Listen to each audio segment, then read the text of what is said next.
Hey, this is Andrea. And this is Amanda. I am the sword in the darkness. And you're listening to Girls Nerd Out. I am the watcher on the walls. And now our rewatch has begun. Dracarys. Hey everyone, welcome. It's me, Amanda, and my best friend Andrea. Hey. And we have something kind of different. We wanted to talk about something in between season 1 and season 2. Don't worry, next Monday it will be season 2 premiere. We're definitely not switching anything up, but we did kind of want to cover something that's pretty relevant too. So, an article came out that they're still talking about spin-offs. Notice they didn't say like a prequel, they said spin-off. And they did say it was about House Targaryen. And that's all they would really say. Andrea and I have been paying close attention to like little hints that have been dropped. And I'll just go ahead and tell you, we think that there's going to be a sequel in some form. Like, we don't know what that's going to be. Is it going to be a show? Is it going to be a limited series, a mini series, or a movie? But there's definitely something going on. It could possibly be the Doom of Valyria, which would be really cool. The Doom of Valyria is something that we don't know next to nothing. We just know that Daenerys the Dreamer got a vision about it, and it didn't happen until like 12 years later. And then something happened and it destroyed it killed everything. Dragons, people, the whole place is just, you don't even go there. If you go there, you're crazy and people go missing. But I would love to see that. We would both love to see that, but I don't think it'll be a blockbuster type show. I think it would be perfectly well done if they did it in an animated version. I think some of these shows that they plan on doing should be animated, like not the Conquest, but I definitely want to see the Conquest in live action. I'm just putting it out there. I'm finally going to say it. I think in this summer, I think there's going to be an announcement. I think it's going to be a sequel to Game of Thrones. I think they want to fix season 8 somehow. And I think it will be announced sometime this summer. And I think that's why Night of the Seven Kingdoms got pushed back, because they're making space for something. I could be wrong, but I just want to go on record. And Andrea knows I've been saying this for, months? Plus, it's a perfect time because House of the Dragon is going on season 3. Probably only going to have one more season. And then Night of the Seven Kingdoms is there's nothing going on. There's no wars. There's stuff going on, but yeah. It's going to be it's a totally different story. So it's it won't be. So this will be a perfect time for that to come out if that's what they're going to announce. You know how I kind of think about it? I think about like if you're trying to explain to somebody why we keep saying Night of the Seven Kingdoms is so different. So Game of Thrones and House of the Dragon is this fantastical world that you can see from the sky. Like, you see the castles and you see the dragons. Night of the Seven Kingdoms, you're walking on the King's Road. You're on the ground. It's more about, what happens with the interactions of the people, not so much politics. Or, obviously there's no dragons. So, but it's great. It's a fantastic story. We love it very much, and I hope it does really well. It's like still coming after like a rebellion. So a couple of rebellions, actually. It's the same kind of family line, but it's a bunch of stuff that happens before Dunk and Egg starts. So there's nothing really huge going on. No, but like Andrea pointed out on the phone the other day, she really hopes that in Night of the Seven Kingdoms, they bring up the rebellions, because that's kind of the reason why everything is the way it is. It hasn't been that long, so there's still obvious signs of, death, destruction, fighting, all that. So it's kind of like a war-torn area. But it's in peace, but it's still fresh enough that people talk about it and still have, pain and stuff. Targaryens are gone. Not all of them. Wanted to say that to lead into this. A very, very, very, very talented person. He goes by Wicked AI. His name is Gregory. Created a series, and he's still working on it. And it's on YouTube. It's called Snow. It is the best story that I have seen that makes sense of season 8 and actually feels satisfying. There's a lot. You can find plenty of fan fiction, like writing or videos or all sorts of things. Let's just say a lot of people really wanted to fix season 8. But this one really got my attention, and that's why I want to talk about this, because I think it's got fantastic ideas that make sense. And if we do get something that is a sequel, there are elements of the story that I really think they would be very smart to use because it is satisfying. And so I wanted Andrea to watch it, and she did. And she liked a lot of it. And so we're going to go over that. And then obviously he's on TikTok and YouTube. It's Wicked AI. You need to go check it out. What am I doing here? Beyond the wall, beyond everything. The Night King is dead. The Great War is over. I should be home with my family, rebuilding, forgiving, forgetting, but they won't let me go home. So I can only go forward. The voices I was really impressed with, weren't you? Yes, like Jon and Daenerys, they did it did really well.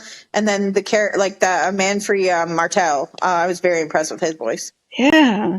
I mean, you hear a voice and you know who it is. So that makes the story even better because, familiar voices and stuff. So it starts with episode 0, which is basically like the trailers for all the characters.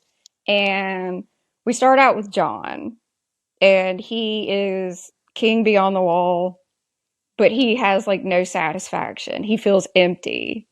And he obviously has tremendous regret about killing Daenerys. What did you think about kind of like his demeanor? I thought it made sense. I mean, he feels kind of broken. Well, yeah, because not only is he sent away, and that's his punishment, but it's understandable to regret what he's doing, but I thought it was what he did. I mean, because a lot of this is because of her, and I mean, afterwards, a lot of what he feels is because of her, and he wants to make up for it in ways that I don't know if he really will make up for it. We'll have to see. But I do like that he says a crown of ice and shadows. And I think that was cool. And then the fact that he talks about the wall melting, Mm-hmm. and the magic is gone or is leaving. And I liked it, but it was sad because he's a Stark with sad eyes, and the whole sad part, it just fits. Well, we can tie that into what you and I love to talk about, and that is that dragons, which are magic, are directly linked to certain Targaryen females, and that's why you have a lot of dragons during the dance. Is Rhaenyra? It is what it is. That's fertility. Rhaenyra is the fertility of the Targaryen dragons, and Daenerys, same thing, fertility. So it's kind of like Daenerys is gone, and the magic is slowly kind of bleeding away. I like that he says her memory is a burning ember in the heart of winter. That's a really powerful line. And it made me sad because it's very true. But I do like that he says, was the choice of killing her really his? Because Tyrion, I'm just saying. Well, that and like prophecies, because Yep. like you talked about the Red Woman, which is Melisandre, and she said he was a prince that was promised. They talk about Azor Ahai, and like he thought that he was meant to be something, and I still think he's meant to be something. So I get it. Like you think, okay, am I doing this because of a prophecy, or am I doing it because she deserved to die, kind of thing, which she didn't, but. I totally agree. He's questioning everything because Arya killed the Night King. Exactly. He was Yep. destined for this. So Yep. is Arya the prince that's promised? Because she's the one that was able to do it. I don't think so. So Exactly. The whole Arya killing the Night King thing, it doesn't make sense, but I like the fact that it's addressed here, and that's one of the reasons why he has doubts. That makes sense to me. yes, and I like that he says, "What if all I am is a game of gods and prophecies?" He writes really good lines. Way to go. Jeez. The cold here is different, deeper. It's not the biting chill of Winterfell, the wind howling like a hungry wolf, or the icy frost of the war that seeps into your bones. This cold has a weight to it, pressing against my skin like the embrace of an unseen phantom. Okay, there's a brief scene where it's obviously, beyond the wall, and John sees some dragon eggs. And I'm a fan of that, and I know you are. Yes. So he's basically questioning why was he brought back and talking about why he needs to find out his purpose. And what got me is when he says, and most of all, I owe it to her. West of Westeros, where the maps end. They told me no one had ever returned from the Sunset Sea. But I'm not just anyone. Next, we go to Arya, and she's talking about all the places that she's been, and it's very beautiful visually. And what's interesting, though, is after talking about, obviously she's been a lot of different places, but she says she sees a fear everywhere she goes. It's giving the idea that there's something going on everywhere, no matter where you go. Yes. She hears rumors of a storm brewing, and it's a storm that will eventually swallow the world. She also talks about whispers of a different kind of death, a slow death that's like a prison. I found that very interesting. Very well written lines of this everywhere, I feel like. So she wants to go to Ashai to find out if, there's something worse than the Night King. Because she's asking herself, why was I chosen to be the one that killed the Night King? But was he even like the big bad? Or was he just... Doesn't seem like it. Yeah, exactly. She's starting to think, well, okay, so I'm hearing about death and, a storm coming. So was the Night King not the great other? Maybe not. I thought we had faced that darkness. I thought we had won. But maybe victory is just another illusion. Okay, next we go to Bran. And Andrew and I just have to let you know, Gregory has made Bran likable very much. And that's impressive just by itself. And look, and I'm not talking about the actor. I'm talking about Bran. Show Bran. Bran, yep. You show Bran maybe want to scream. But this is later on. It's been years. And this Bran, I mean, he just... I don't know. He's not so spaced out, for one thing, which that was getting kind of weird towards the end there. Oh God, that just made me think of that awkward scene when Bran tells Sansa that he saw her wedding. Did he need to say it like that? I mean, God, I it's so forgot about funny. Oh, that. did I? Well, I was assaulted, but sure. Thank you. I don't know why they did that. Jesus. Just to make us remember it, which we're gonna have to watch that again, and I am just gonna mentally prepare myself for that. We are. So Bran Yeah. sees Drogon searching for other dragons and searching for purpose. That's the first thing he says, which I think is really interesting. Well, he says that someone has tampered with history. Like he talks about a presence guarding Bran the Builder. Was it the old gods? And then they show old Valyria. He doesn't think it's any of that because it's something is rewritten. Somebody is rewriting the past and making it how it is. And so he wants to see if he can find out. Yeah, because he was taught by Bloodraven that you don't do that. You don't mess with the past, or you can't even. Like, it's Oh. not possible. So he's very puzzled. But I thought it was cool that they mentioned Bran the Builder. I was like, oh my God, somebody is influencing Bran the Builder? Okay. I like that a lot. So, Oh, and Aegon's dream, too. yep. Somebody influenced Aegon's dream. Like, who gave Aegon that dream? It's really interesting because Bran hears a voice, and the voice is basically saying, "Come this way." And it's kind of like a portal opens up, and he has a conversation with this man, and then you realize that's Bran, but it's just older Bran. And Bran starts putting it together. Oh, so that's why all these different things have happened, is because you've influenced people. So older Bran has been pretending to be R'hllor, the Lord of Light. Follow my voice, Bran. Find the doorway. You must hurry. I cannot hold it open much longer. Where am I? What is this place? This is my home, Bran, my burden. The world is dead, and this is what grew in its ashes.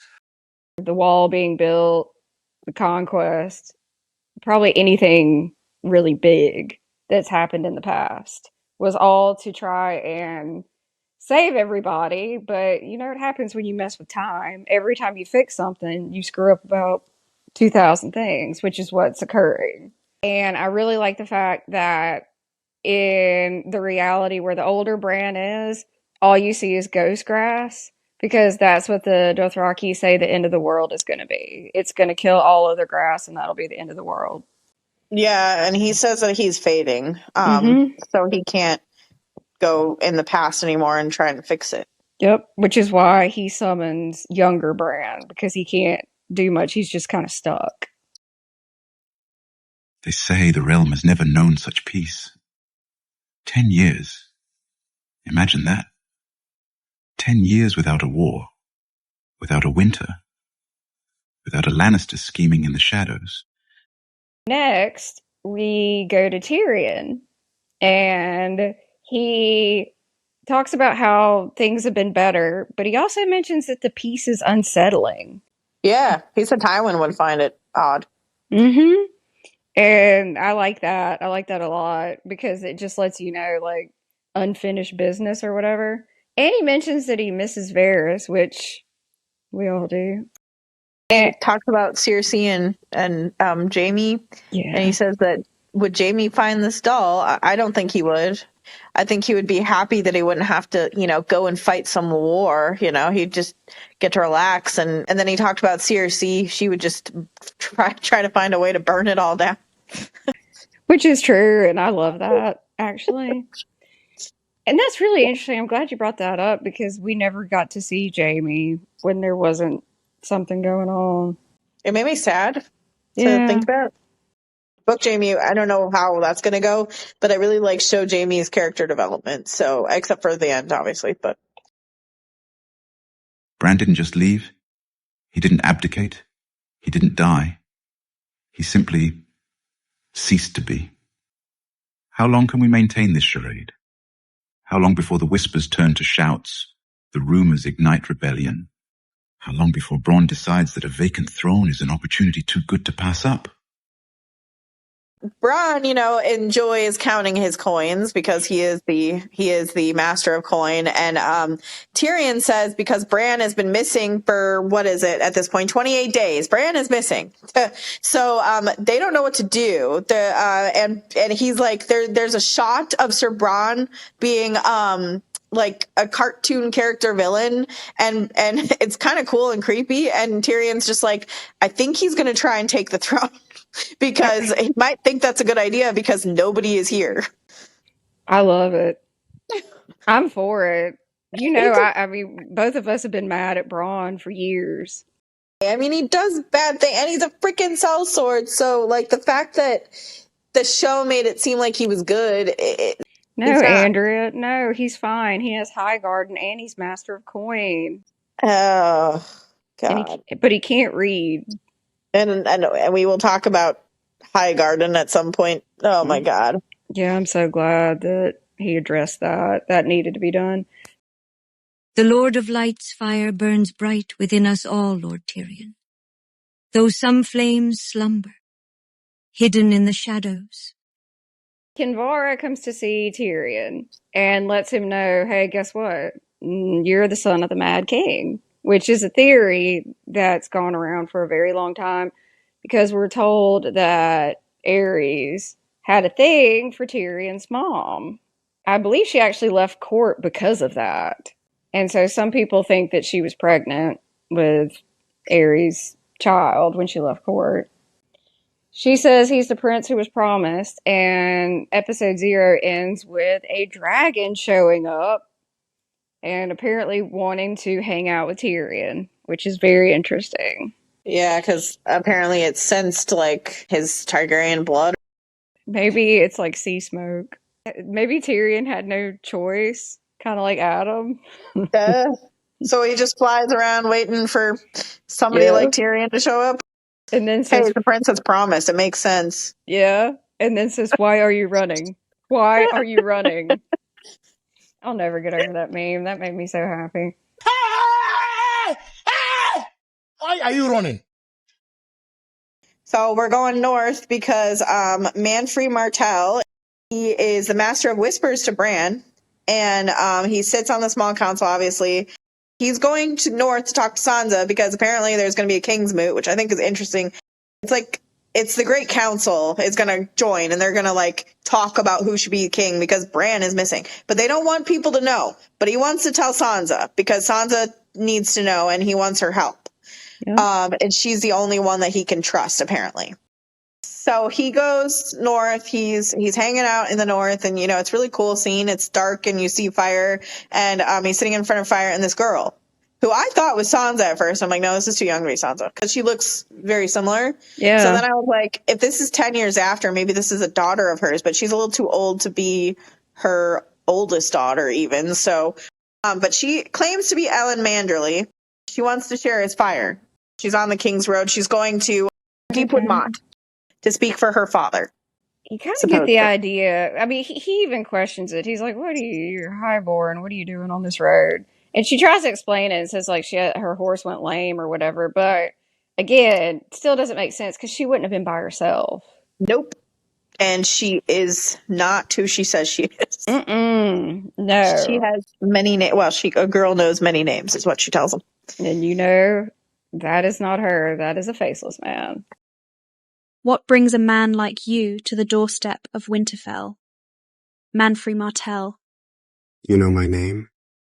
A girl knows many names.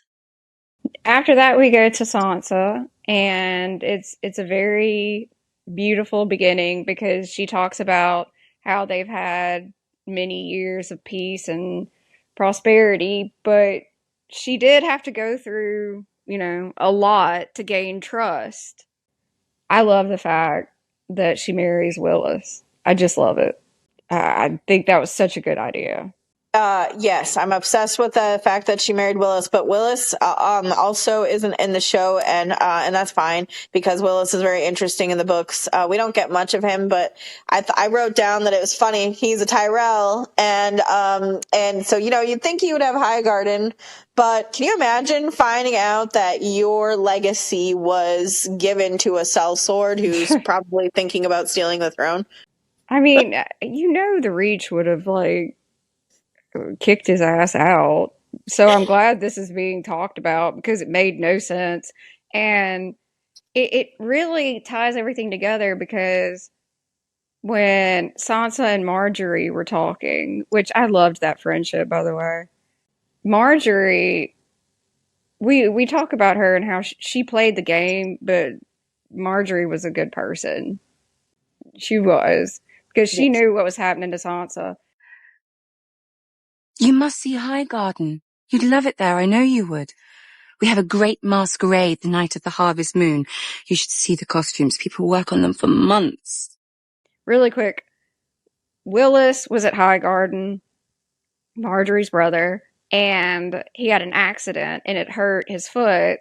So I believe, he walked with like a cane, I think. Really, really, really smart, really sweet, and exactly who you would want Sansa with. So this is satisfying for me.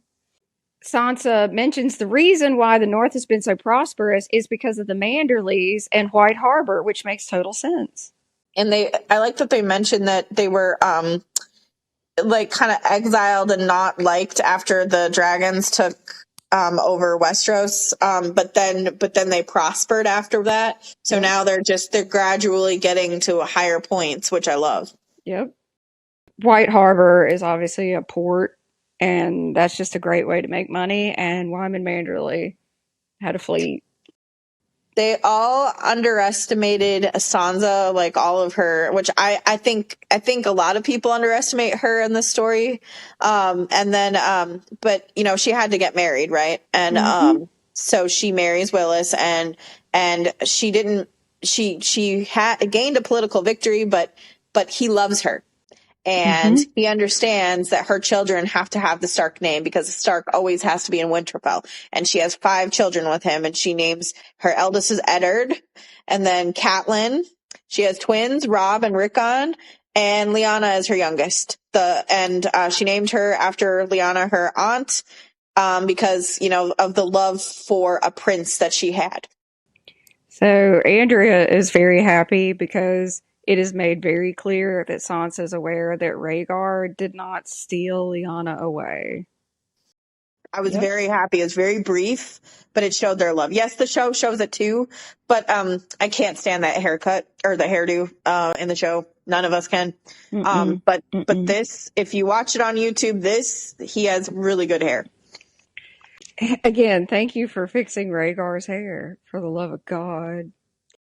My realm is safe. The North is safe. I should be at peace, but the dreams remain. She's talking about how she has like a foreboding feeling, which is interesting. And she's kind of chalking it up to, maybe it's just me. Maybe I've just got wounds that won't heal, which I think that is exactly how she would feel. And, she talks about Ramsay a bit and how, it still kind of haunts her, which I like that because it would. Just really quick, each Stark so far has mentioned Old Nan. Well, yeah, me and you, that's one of our, grievances is that we didn't get more stories from Old Nan, and then, nobody listened. She didn't talk about the rat cook. Look, more people need to know about the rat cook. There's a lot of people that don't know. Well, look at what happens to the phrase. That's the whole reason nobody told the phrase about the rat cook. They should have, because maybe then they wouldn't have been eaten into Frey pies. I'm just saying. Actually, yeah, look it up. Very interesting and one of Andrea's favorite stories. If you share meat and mead with somebody, do not kill them in your house. Please don't. Nope. Don't invite them. Just kick them out. You better get off your property. That's what you better do. Or you might turn into a rat. So Sansa talks about Bran and how she feels like he's alone and she wants to send for him. And my only question, though, is why doesn't she mention Jon? Why doesn't she send for Jon? I know he's in exile, but she's a queen in her own right. I guess you could send a raven beyond the wall, but where would you find him? You know what I mean? Yeah, maybe she has tried to reach out, and because he's kind of he's by himself and he's really struggling. So, he may not have been heard from for a long time. I'm just going to assume she's tried and he's just kind of going through it. They say I saved them, but every victory tastes of ash. I came north to find peace, but the ghosts followed. They whisper in the wind, flicker in the firelight. Okay, so Manfrey Martell is here, and he wanted to speak to her alone, which I'm sorry. If anybody tells Sansa Stark, I want to talk to you alone, after all that she's been through, would not do that. She would have somebody standing out the door. The North wouldn't have allowed this because he's some random person. Yes, he's vetted because, that looks like him. This is him. Like, it's obviously him. But the fact that he wants to see her alone just bothers me. Well, you got, okay, Arya's a faceless man, so the North knows that they exist. Yes, so you'd think I understand she is very cautious. She is. But meeting him alone without anybody else with her, it just doesn't make sense. So that's the only thing I didn't really particularly like, but I do like that she did meet with him because she finds out that Bran is gone, but nobody wanted to tell her, which I think is interesting. Like, nobody. Like, I understand that she's in the North and she's by herself, like, ruling. She's got her husband, but she wanted to be a separate kingdom, so she can't be involved. And she was kind of upset that she doesn't get involved in this king's moot. Like, nobody wanted her involved. Well, girl, you're by yourself. Like, you wanted that. Yeah. The only grievance that she should have is, he's my brother. Why didn't you tell me? And she is upset that it's been 41 days at this point, and so that is kind of upset. I mean, I would be pissed, and that also Tyrion is missing. Yeah, that too, which is interesting, and I wonder if other people saw how he left. He left on a dragon, and apparently Tyrion wants the throne, and that he's the prince that's promised, and he's a Targaryen bastard, and she's just like not believing it, which I wouldn't either, honestly. Considering all the stuff she's seen and been through, she's going to question anything. I like how she's just like, nope. And then this faceless man wants her to sever ties with the Reach. He wants her to leave her husband, leave the Tyrells, which is a huge deal in my opinion. Like, that would cause so many problems. Yep. And like leave the South behind and only focus on the North, which she does really focus on the North in general. But like the fact that he wants her to leave that is messed up, because I get that this is war and they're going against something and she's feeling something, but she can't just sever ties. No, and that's when she starts questioning if this is even him. She's figuring out, wait a minute, this doesn't even make any sense. Why would you want me cut off? I didn't think it was a faceless man 100% until this point, so I was like, oh shit. Yeah, and obviously a faceless man would want her cut off from everybody for control. Well, and it's kind of disturbing because, like, the smile that he gets is kind of creepy. And then he's like, I won't just kill you, because she's like, you're going to kill me or whatever. And he's like, I won't just kill you. I will become you. I'm like, oh, no. It's so like, I here thought we go. She was going to get killed because I was like, what? She can't be dead. But I don't think she's dead now. And guys, this isn't Arya. Arya would never do this to her sister. Oh, good point. Yeah, no, this is not Arya. It shows a creepy look of Sansa being by herself after she talks to like all her Northmen and bannermen and saying, gather your banners, we're going to war, like all this kind of stuff. It's really cool, but that's not Sansa, that's the faceless man talking. And you see her go to her private chambers, and for like a brief second or 2 seconds, and then somebody is sitting in the middle of the room and it's Littlefinger. And I was like, what? He's back. Have you heard the rumors?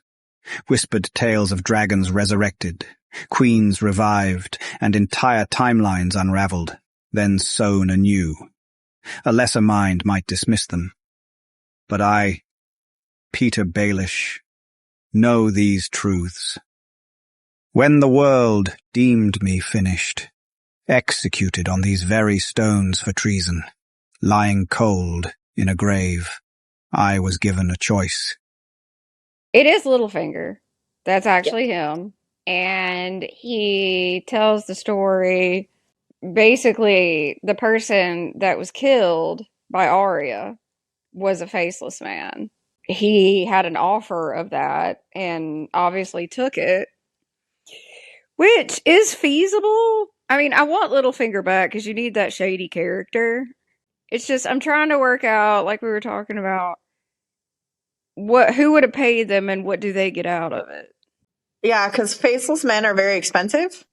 A certain friend of ours likes to tell me that a faceless man is so expensive that nobody would hire the faceless man to kill Maegor the Cruel, because this economy, the faceless man can't kill little Jaehaerys, because who would be able to afford it in this economy? I mean, if you're desperate enough, you'll find the money. I forgot about that. And if you're the friend, haha. Follow your favorite podcasters on all social media at Southern Mother of Dragons and at the Princess of Dragonstone. So then we're going to go to episode 2, Between Light and Shadow. We get a very familiar voice, which honestly, I cried. The flames.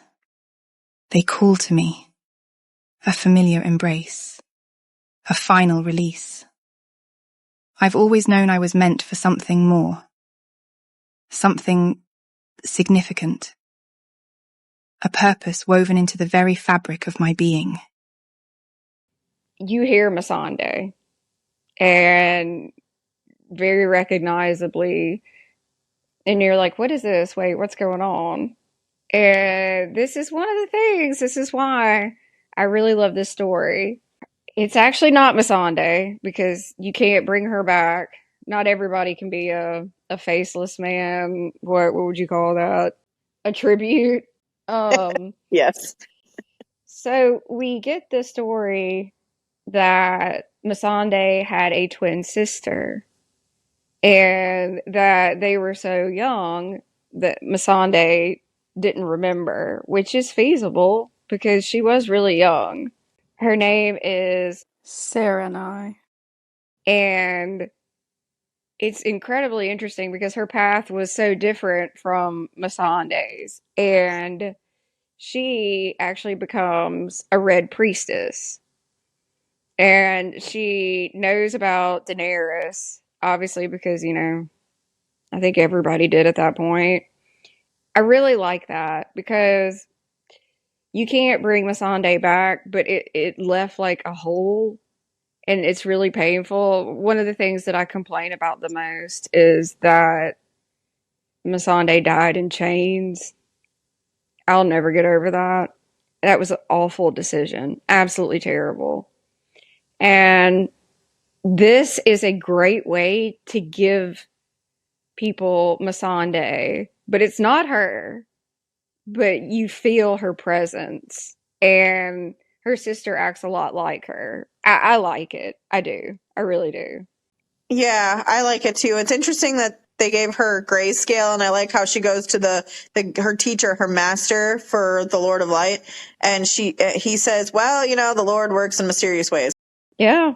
She gets grayscale, and she even goes to Valyria to try to figure out, anything about it. And the stone men that are there don't mess with her because they can tell she has grayscale. It's so badass. I just thought it was so badass that she just walks through the Valyria. I'm like, man, I want to walk through Valyria, but I'll probably die. I mean, yeah. And I love the fact, though, that that's where she goes because we want to see it. We want to know. And it's obvious that there are places where you can still travel. Well, it's interesting that 2 people so far have either talked about it or been there. Like, Bran said he went, but how did he? I don't think he went. I think he went, like, as his Bloodraven self, right? I would assume so. Or maybe he warged into something there. I guess that's possible. I just think it's cool that 2 people so far have gone. So we've got 2 people that have gone to Valyria. We have several people talking about Valyria. I love the talk of Valyria. I love that everybody has had a Red Priestess in their life, or knows a Red Priestess, or ends up marrying a Red Priestess. Yep. And I like that R'hllor is talked about quite often. The Lord of Light, that's my fave, so I'm for him and it. the Drowned God. And I'm starting to like the many-faced God again. So I have 3 gods that I like. And it's the 3 gods that I would pick that you would like. Or the Storm God. The only reason why I believe the Storm God exists, I don't know if I like him yet, but the only reason why I believe that is because the Drowned God, yes. The priests of the Drowned God believe that he exists. So I believe. Wait, because the drowned god and the storm god are at war, right? Yes, All and right. so they believe that he exists. So then I of course believe that. God, there's so much. Again, if you've never read the books, you might want to. There's just a lot, and it's really good. 10 years on Nath, the Isle of Butterflies, Missandei's home. I walk these paths, feel warm breeze on my skin, hear gentle songs, and always, she is with me. I see her in every smile, in every golden eye. Missandei, I honor her memory here. In this episode, we get Grey Worm, which when I heard Grey Worm talking, I cried. It's a beautiful story. So the Unsullied go to Noth, and Noth is protected by butterflies. And if you're not from there, you get butterfly fever and you die. Well, that was one thing that a lot of people didn't understand about season 8 in the last episode is Davos says that they can start their own house, which I can't. There is land in the Reach. Good land. The people that used to live there are gone. Make it your own. Start your own house with the Unsullied as your bannermen. How? And then everybody's like, so they're taking Missandei's body back to Noth and they're all going to die of butterfly fever. Well, I like the way that it's done here because they show up there and the butterflies are like angels for their god. And I love that this is actually, kind of talked about because we didn't get much of it. And so the butterflies, they don't affect the Unsullied, which is really cool because then we have another god that actually has power. So you basically get the idea that this god can choose who's going to be affected and who isn't based on, are they here for pure reasons? And the Unsullied protect Noth from the slavers because the slavers would come at night when the butterflies were asleep and they would steal the people of Noth and make them slaves. So there's always some of the Unsullied protecting Noth. And then Grey Worm, and he's doing all of this for Missandei and for Daenerys, for both. He and some of the Unsullied actually go and rescue orphans and bring them back to Noth to train. It's getting orphans, and that's for Daenerys. And then taking them back to Noth where they'll be safe, that's for Missandei. Which I think that's beautiful, honestly. And so that's how, they increase their numbers and they save lives. And the god of Noth basically decides, who makes it and who doesn't. And I find that really interesting. But I love that. I love all of it. I think it's very well written, and I thought the island was beautiful. The only part that was obviously sad is that things are dying. See, they didn't know that this was happening until they started seeing the butterflies, like butterfly wings is what Grey Worm said, and the butterfly wings were gray and stone-like. And they're dead. Like that just, but he didn't know about the flowers until he went to go talk to their leader. He's the head of everything pretty much. Yeah. And he said that it's not just the butterflies, it's the island itself is sick. The flowers are sick. And when that happens, things are going to shit's going to hit the fan because they're protected by the butterflies and the Unsullied. And if the butterflies and everything is dying, then they don't have that protection. So you need to find a cure. Grey Worm has to find a cure. And unfortunately, it has to be up to him, even though he wasn't the one. They weren't the one that brought this here. It's just dying. So it's not just like the entire world. Whatever this great other is causing all this. So, he's like thinking, where am I going to go? I mean, the Maesters of Old Town, they have a lot of books. I could go to them, but they're slow with stuff. And I'm like, please do not trust the maesters of Old Town. But then he thought of Dario, and I mean, it's been 10 years and all this stuff. He's like, I'm hoping he's still the man that he was back then, and like, you know, Meereen is probably thriving because of him. So, because Daenerys trusted him. Yep. And he wants to save Noth because he couldn't save Missandei. 10 years is a long time. Much can change. And if Dario is not in Meereen, then this one will find another way. I will not let Noth fall. I will not let the darkness win. He mentioned that he was going to go, and then you see all the ships leave to go to Meereen. I was like, did they at least send Dario a raven saying that Daenerys is dead? Because I hope he's not waiting still for her. Yeah.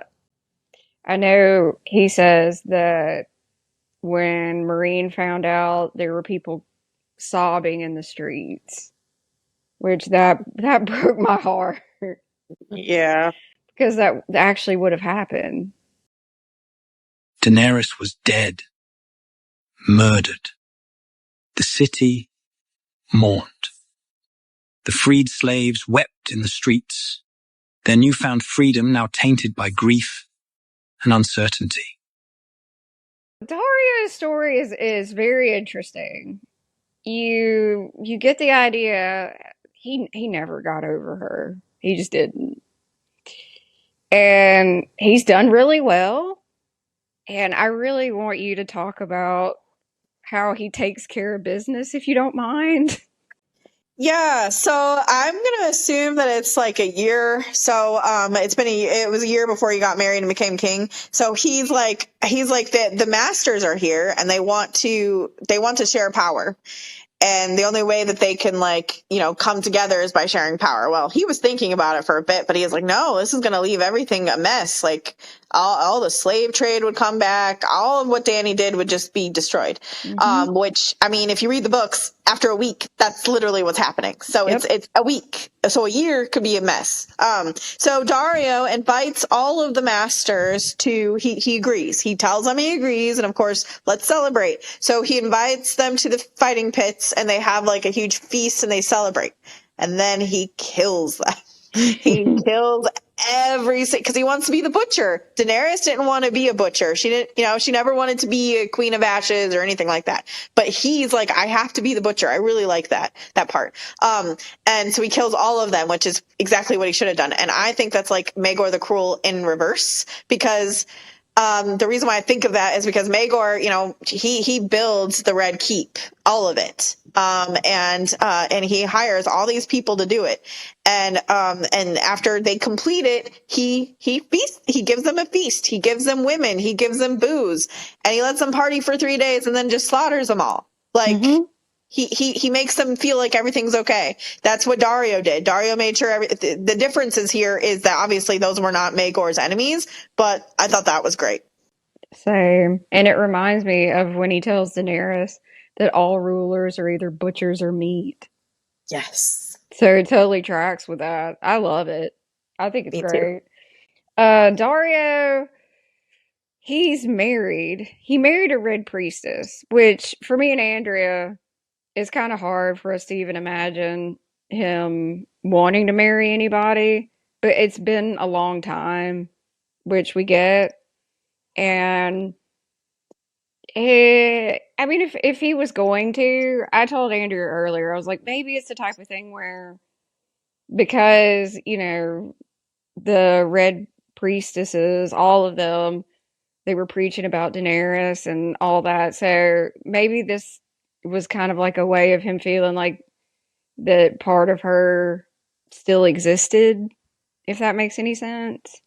But he does have a child, and it's really sweet because he named his child after Daenerys. And let's just say, like, during that whole part, I was just crying. And I will admit this, I don't like his wife. Well, I have a theory. I think she's Faceless Man. I don't think she's who she says she is, or she was killed. Because there's a brief moment where a soldier or somebody comes up to her and says, "Hey, Darian needs you." That's her son. He needs you. He needs to tell you something about a vision that he had. And she's like, "Okay, bring me to him." And then you don't see her for a hot minute. Before the Red Priestess of Nymeria, her name is Nymeria, right? And then the seer comes to talk to Dario. She tells him about Nymeria and says, "I don't like this. I don't like her." Even Kinvara doesn't like her because she makes visions come to reality. And she doesn't just see them. She makes them come to reality. So she's afraid of her. And then all of a sudden she's like, "Hey, we need a second meeting with them." So that's odd. That's a really good point and a really good theory. And I think you're right. Because she becomes really, really staunch after that. Her personality changes. Adamant, like, "Hey, you have to follow Tyrion Lannister. He is a prince that's promised." And like just forcing it, like, "Our son," all this stuff. I'm like, oh no. So we're starting to get this vibe that there's this like push to get everybody to follow Tyrion. And you get the feeling that it's not a good thing. I don't think he is what they're saying. I think he's definitely a Targaryen or he wouldn't be able to fly a dragon, but I don't think he's a prince that's promised. Because there's two voices for the Lord of Light they hear. And one of them is old Bran. And so you're wondering, is old Bran orchestrating all of this? If so, it's because I guess maybe he knows that he's a Targaryen and, Daenerys is dead and needs somebody to fight the Great Other, maybe? But if he doesn't and he becomes like the Mad King or something. Yeah. Okay, I get the feeling the intention is probably good, but like it's going to go sideways. Kinvara of all people is afraid of her, so I'm just sitting here like, this woman is crazy. She's got crazy looks on her face. She's probably not a good person. You know what? Do we think that she probably used some kind of magic or a spell to get Dario to fall in love with her? Yep. Yeah, I didn't think about that till just now. Of course she'd be able to. She's basically like a red witch. All right, well, there's that. Oh.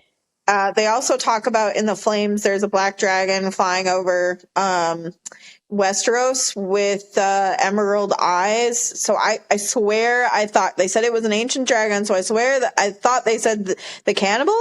But that is cannibal's description. But personally, I don't think it is. If it is, that's cool. If it's just a different random dragon, that's also even cool. That's even better. But I personally don't think it's cannibal because cannibal, I believe he's alive. Yes.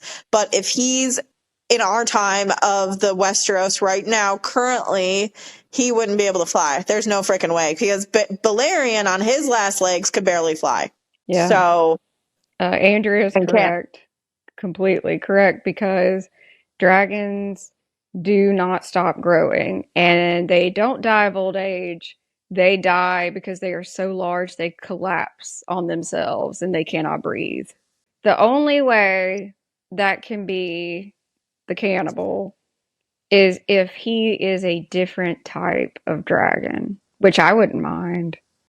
We don't even know when he came to Westeros because he came before Balerion and the others. So, this brings up a good point just really quick.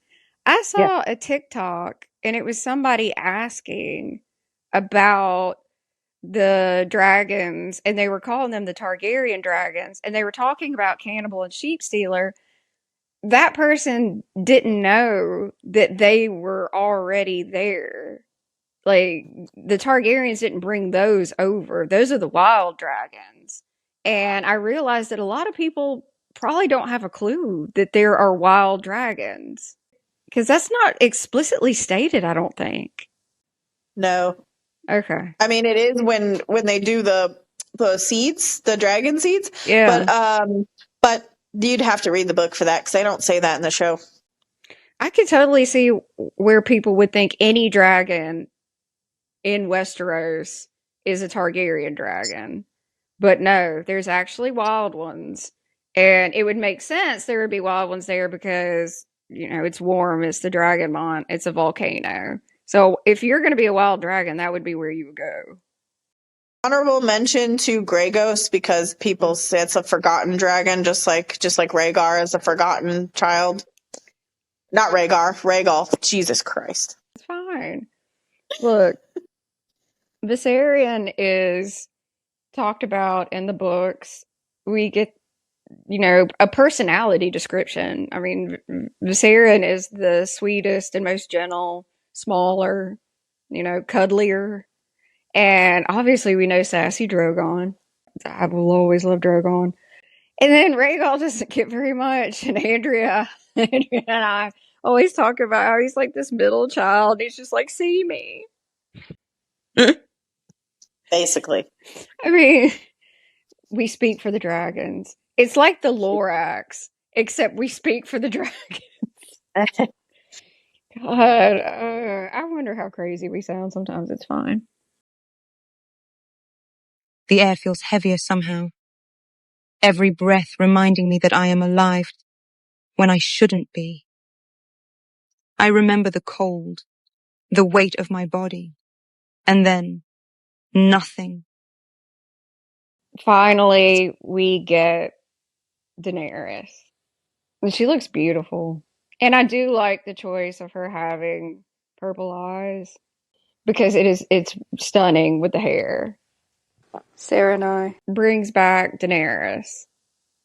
What I really, really like is that Daenerys post-resurrection mimics Jon post-resurrection in the show. They both come back and then, the question is, what did you see? Like, where were you? And both are like, nothing. It was just darkness. I like that. I like the continuity of that. And Andrea and I think Jon's going to come back really different. And he's going to, question things. Well, and that's what Daenerys is doing. She thinks about everything. She thinks about King's Landing. She thinks about the prophecy and Jon. And she's grieving because so much went so wrong. And she's wondering, why am I here? Why was I brought back? I just want to say quickly, for those that didn't think that Daenerys loved Jon, she did. Very much. I don't know why some people think that. I really don't. They just don't like her. They don't want her happy. That's fine. But, I mean, she kissed him when she was murdered. There's a pain in my chest where Jon's dagger pierced me. It never fades. It throbs with every heartbeat. Jon. My love. My nephew. My betrayer. He looked at me with those sad, stark eyes, and I saw his pain, his duty. Or was it fear? So she's really conflicted because, I mean, this is a beautiful, beautiful part, beautiful scenes. She talks about how much she loved Jon, but she also talks about, piercing steel in her chest. So, which I think is exactly how she would feel if she was resurrected. I mean, when she's resurrected. Okay, I'll tell you why I like this. Daenerys has grayscale. And the reason why I agree with this is if she is resurrected and it's just, oh, okay, she's back, that almost feels too easy. Does that make sense? Yeah. Like, I feel like having the grayscale, it's like she's back, but like there's a shadow over it, which is interesting because speaking of shadow, you're wondering where's Drogon because you see her and you don't see him, and she explains that Drogon circles her and doesn't come down because he can sense the grayscale. He knows something's not right, which is heartbreaking, but grayscale affecting the dragon bond makes sense. Yeah, also, Mary Mazdur said that life pays for death, so So her life would have to be affected in some way now that she's back alive. And that's a really good point, because Sarah and Daenerys go talk to a red priest. It's the guy that trained Sarah and he is actually not under the same spell as the other worshippers of R'hllor that are all for Tyrion. He can tell that something's going on. And one thing I really liked is Daenerys is asking him questions, and she's like, is that why I have grayscale? Is because, you know, only death pays for life, so I was brought back only to die? And he says no. And I really like the fact that he talks about blood magic, and he basically describes it as like it's a crutch. Like it's not going to do what you want it to do. And like he kind of dismisses it like it's not even, you know, real. And that's really interesting, because that would be why Miri Mazdur would have to do, you know, like sacrifice, because it's blood magic. But he says that like fire magic, you don't have to pay a price. So that's something Andrew and I have talked about, that blood magic is just because there's no other magic you can do. So, you know, it's, what would you say? It's unpredictable. Yeah. And not nearly as strong. Yeah. And also, I think it's interesting that Thoros is like, well, here's the thing. There are two Lords of Light, one ancient, one younger. Sometimes their prophecies are at odds. Because he asked her if the voice that she heard was younger or older.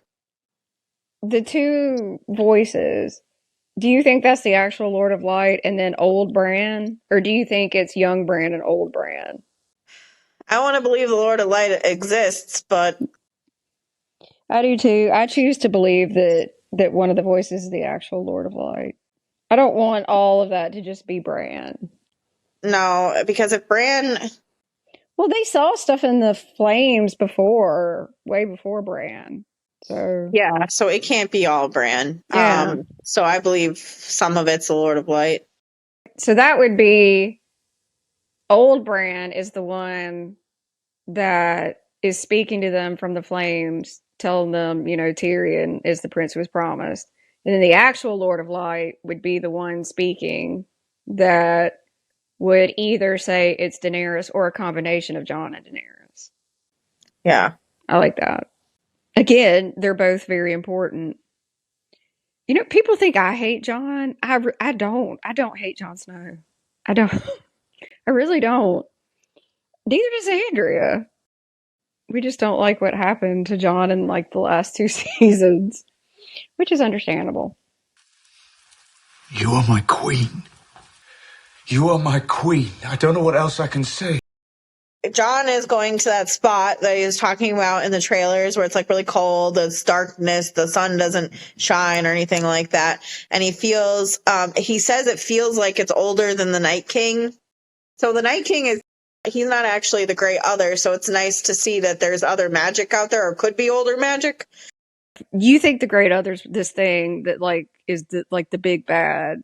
And then the Night King was like maybe just the first attack. The first part of it, yeah. Yeah. See, yeah, I like that. So I like that. I think it's cool. And he also describes it as it's like older than the ice, which is crazy because who knows how long the ice has been there. Basically, he goes to the area that he sees, and they say that they're related, they're ancestors of the children of the forest. They're ancient. They're untouched of violence and greed like his world is. And I thought that was really interesting because I'm like, how are they alive out in this cold and there's no violence or anything?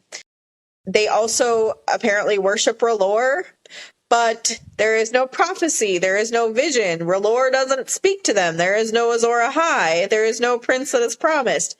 And there is no demand for sacrifice.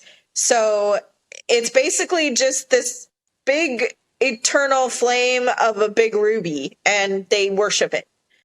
They're a little microcosm. They have everything they need. They have absolutely no reason to need anyone else. And they've been basically in a bubble, protected. It's like paradise, pretty much. Yeah, and he was wondering if Bran knew about this place, but he was going to ask if they've seen a raven, but they're like, they probably have never seen a raven. There's no animals. He said that they offered Jon a sanctuary, but like he needs to figure out what this all is, like what his purpose is. He feels like he owes it to her, which is Daenerys. Yeah, so you kind of get the impression that he just never achieves happiness. He never feels like that was really his purpose. You know what it reminds me of? Huh. In Vikings, after, Ragnar's achieved everything that he wanted to, and then he just disappears, I think for like years. It kind of reminds me of that. It's like, okay, I've done all this. This is what I was supposed to do. What's left?